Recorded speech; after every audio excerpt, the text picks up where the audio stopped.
Donc je suis Brivaela Morisseau, je suis directrice de recherche au CNRS et je travaille au laboratoire des sciences de l'environnement marin, c'est-à-dire qu'on appelle aussi le Lémar à Plouzané, à côté de Brest. Je travaille sur un tout petit organisme, une toute petite algue qu'on appelle les diatomées et qui ont un rôle très important pour les humains et pour l'écosystème.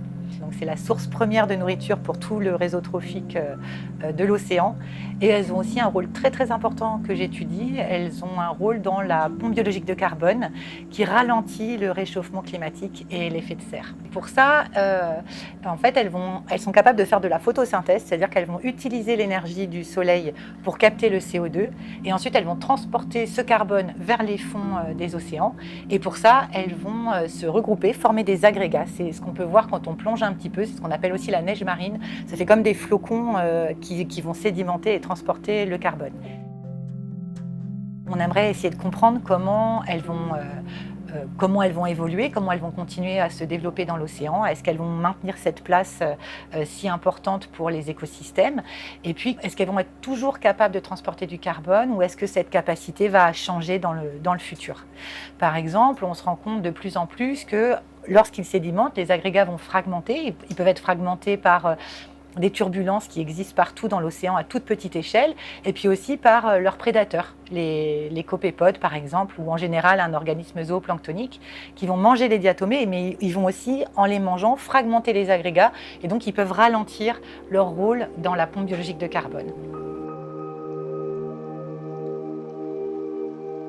Pour étudier cette neige marine, on va parfois en mission pour aller la recueillir, mais on peut aussi essayer de comprendre un petit peu les processus, et en particulier celui de la fragmentation, et donc le rôle des organismes zooplanctoniques.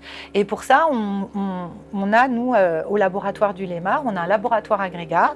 Donc par exemple, on a des batchs cylindriques dans lesquels on va mettre notre culture de diatomées. Et puis, on va les mettre à rouler sur une table roulante.